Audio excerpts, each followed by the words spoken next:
Hello students, my name is Mr. Harshal Neskar and we are going to study the subject of basic human rights. In last lecture, the concepts like state, equality, justice have been studied. Now we are going to study the human values and human rights given to the citizen of India. So, what are the human rights? Human rights refers to the concept of human beings as having universal natural rights or status, regardless of legal jurisdiction or other localization, such as ethnicity, nationality, and sex. They are essential for personal growth and the society. And next is the human values. Human values are the particular parameters that makes us the humane. For example, respect, acceptance, consideration, appreciation, listening, openness, affection, empathy, and love towards the other human beings. So these are the human rights and human values. Now we will study the six fundamental human rights that are given by the Indian Constitution. First one is the right to equality. Second is the right to freedom. Third is right against the exploitation. Fourth one is right to freedom of religion. Fifth one is cultural and educational rights. And last one is the right to constitutional remedies. So we will study one by one. The first one is the right to equality. That is called as Samantata Adhikar. The right to equality, it has basically four rights. In which first one is the right to equality before law or for the equal protection of law, and it is protected by the Article 14, and which guarantees that all citizens shall be equally protected by the law of the country.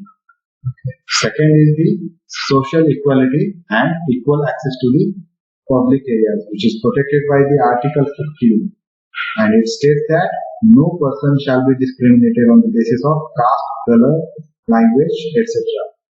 Every person shall have equal access to public places like public parks, museums, wells, bathing ghats, temples, etc.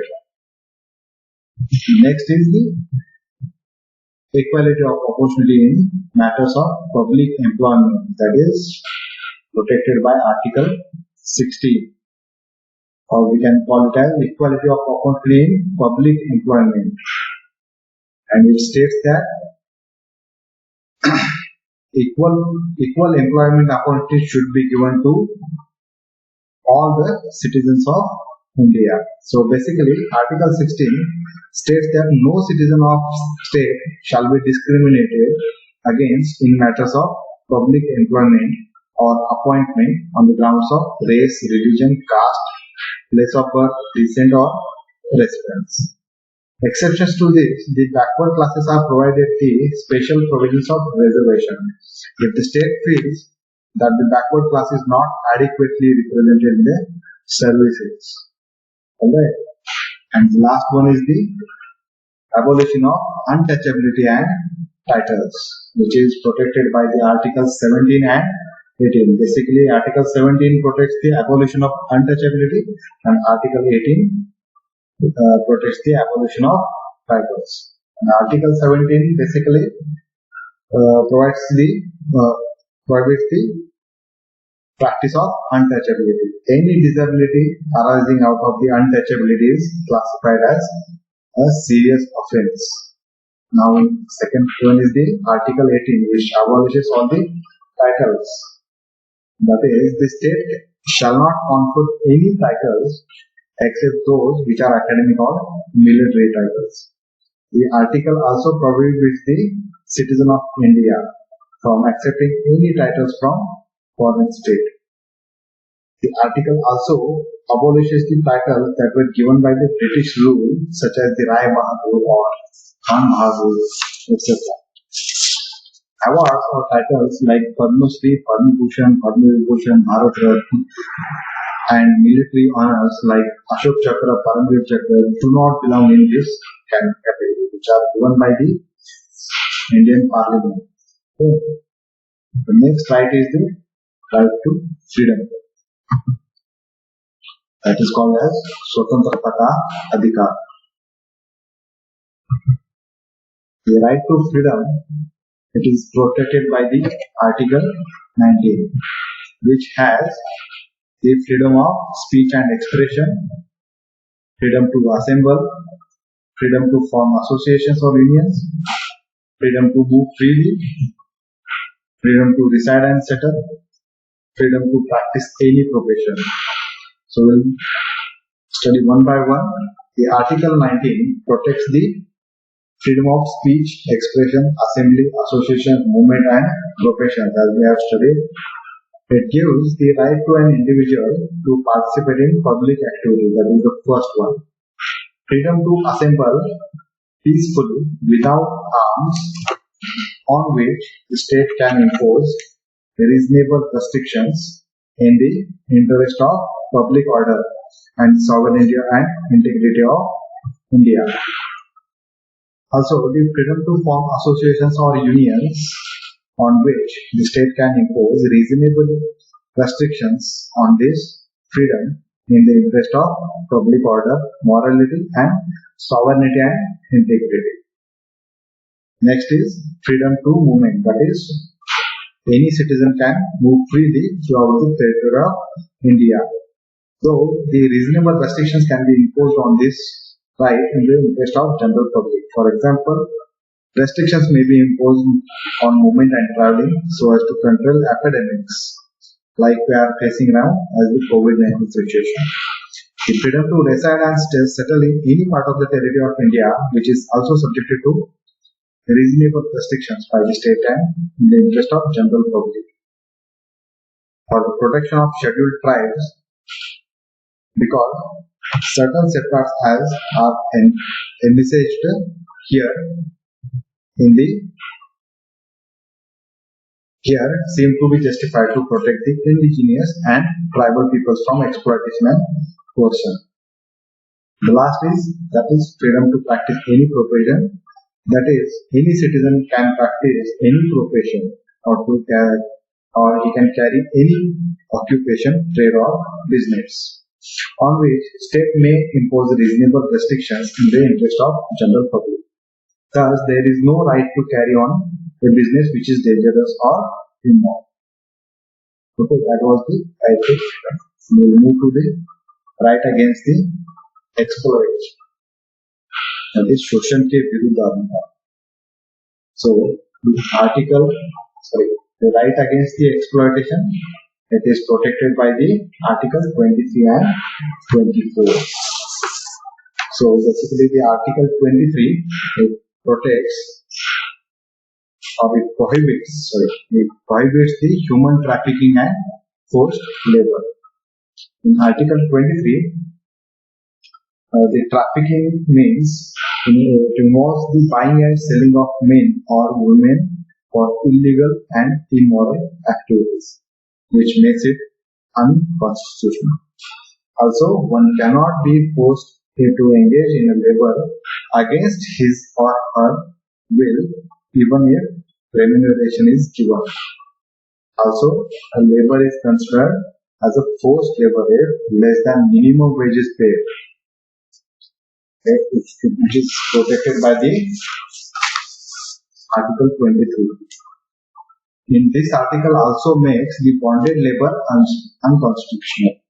The bonded labor means when a person is forced to offer services out of loan or debt that cannot be repaid. Okay. Thus, the forcing landless persons into labor and forcing helpless women into prostitution is unconstitutional, which is protected under the Article 23. But under the same article, the state can force people to do compulsory services for public purposes. Okay, and in the same right against the exploitation, the Article 24, which is basically made to prohibit the employment of children. Okay. So the children below the age of 14 years will not be allowed to work in factories, mines, or any other dangerous places so that their health is not adversely affected. Thus, the Constitution does not altogether ban child labor, it only restricted to the non-hazardous industries. Okay. The next is the right to freedom of religion. And the right to freedom of religion means धार्मिक स्वतंत्रता का अधिकार. Okay, which is protected by the articles 25, 26, 27, and 28. In right to freedom of religion, basically the religion is a matter of personal beliefs and values, and that is why choosing a religion is considered as a fundamental right. Under this act, every citizen has the right to choose a freedom of religion. Okay. If anyone believes in any particular religion, then it does not affect anyone particularly. Thus, there are many constitutions in the world that give you the right to freedom of religion. That means you can choose any religion you want. Alright. If it does not affect anyone particularly. Under this right to freedom of religion, as mentioned in our Indian Constitution, right? So according to the Constitution, all religions are equal before the state, and no religion shall be given preferences over the other. And citizens are free to preach, practice, and propagate any religion of their choice. So, following rights are given to the citizens of India. So, first one is the freedom of conscience, which is protected by the Article 25. Freedom to manage religious affairs, which is protected by Article 26. Freedom from taxation, which is protected by Article 27. And the last one is the freedom from attending religious instructions, that is protected by the Article 28. So let's study one by one. First, that is freedom of conscience, in which religious communities can set up charitable institutions of their own. Okay. Second is the activities in such religious institutions which are not religious are performed according to the laws laid down by the government. That is the freedom to manage religious affairs. Third one is the freedom from taxation. So no person shall be compelled or pay taxes for the promotion of a particular religion. So you are not mandatorily compelled to pay taxes for any activities carried out by the religious communities. Last is the freedom from attending religious instructions. Or a state-run institution. Okay, a state-run institution cannot impart education that is a pro-religion. So a state-run institution cannot compel you or compel any particular religious affairs or religious education into the institution run by the state. Okay. So we move to the next right, that is cultural and educational rights. That is संस्कृति और शिक्षा संबंधी का अधिकार. Alright. So under this right,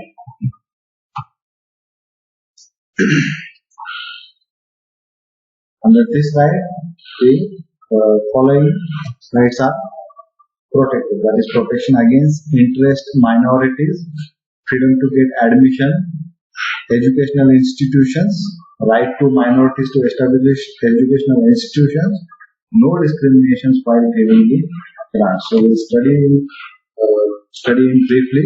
Okay. So under this cultural and educational rights, any community which has a language and a script of its own has the right to conserve and develop it. Okay. No citizen shall be denied admission to any educational institutions. No citizen. Alright. All minorities, religious or linguistic, basically there are two types of minorities, religious and linguistic. Alright. So all minorities can set up their own educational institutions to preserve and develop their own cultures. Okay, but no citizen in the country can be denied admissions to any institutions, even if it is a minority institution. Okay.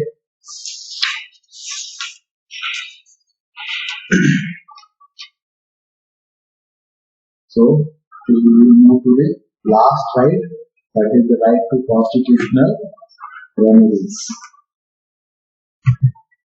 That is संवैधानिक उपचारों का अधिकार.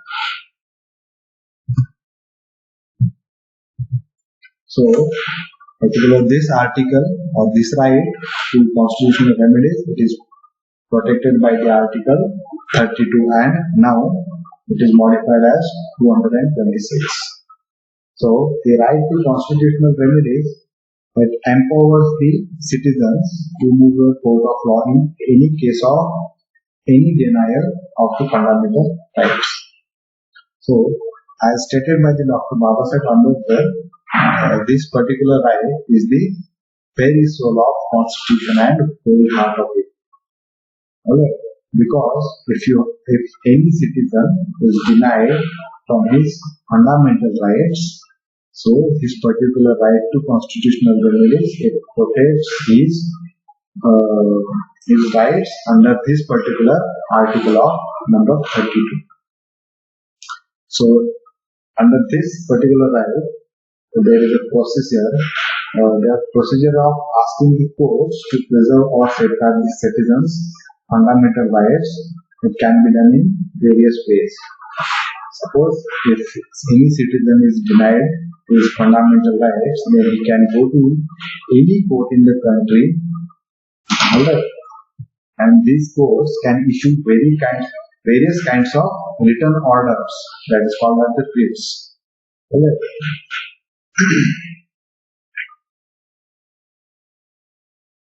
Writs, alright.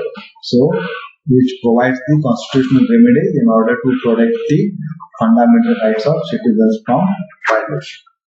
The Indian Parliament can empower any court to issue notice within its jurisdiction without influencing the powers of Supreme Court of India. So Indian Parliament also empower any court, that it may be a state court, high court or Supreme Court. Alright.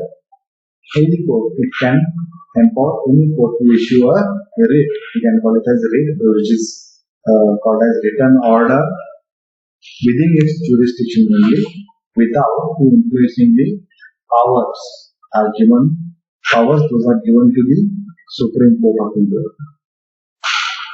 Also, the state cannot suspend the right to constitutional remedies except in cases provided in the Indian Constitution. So, as we have studied in this particular lecture, that is we have for the 6 fundamental rights. So again we will revise these particular rights. Alright. So